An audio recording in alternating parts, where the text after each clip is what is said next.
कबीर साहब हमें सावधान करते हैं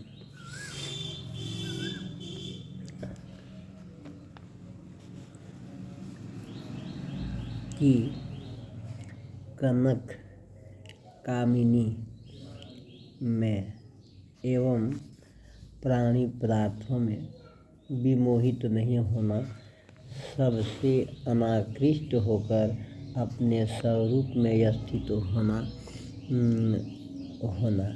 हमें कुसंग एवं कुकर्म से अपने आप को बचाना है, नहीं तो उसका फल मुझे ही भोगना होगा। सच्चे सद्गुरु की भक्ति एवं ज्ञान से वंचित व्यक्ति नाना संदेहों, भ्रमों तथा मानसिक सागर में बारंबार डूबता रहता है। अबोधी एवं गुरु विमुख व्यक्ति को संसार में डूबना ही है। जिज्ञासु को श्रद्धा एवं विवेक पूर्वक सत्य का खोजी होना चाहिए।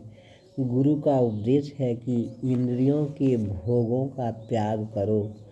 इंद्रिय भोग प्रेम मार्ग है और गुरु उपदेश श्रेय मार्ग है। प्रेम मार्ग पहले बड़ा प्यारा लगता है, परंतु उसका परिणाम भयंकर पतन, और श्रेय मार्ग पहले बड़ा कठिन लगता है, परंतु उसका परिणाम अमृत है। अस्थाई शांति दूसरों को कष्ट देकर कोई सुखी नहीं हो सकता है। शरीर संशय का घर है, मन कुत्ता है और अज्ञान शिकारी है। ये एक ही जगह पर नित्य रहता है। फिर हे मित्र, कुशल क्या पूछते हो? सारी विषय इच्छाओं को छोड़ देने के बाद स्वरूपस्थ परमानंदमय हूँ। अब की पुरिया जो निर्वारे, सो जन सदा आनंदा। इस स्थिति को प्राप्त करके मन निर्मल होकर एकाग्र हो जाता है और सारी कल्पनाएं शांत हो जाती हैं। ऐसी स्थिति पाकर जीव का कुशल है सबको परखकर उन्हें छोड़ देना और अपने स्वरूप में स्थित होना ही पारख विवेक है।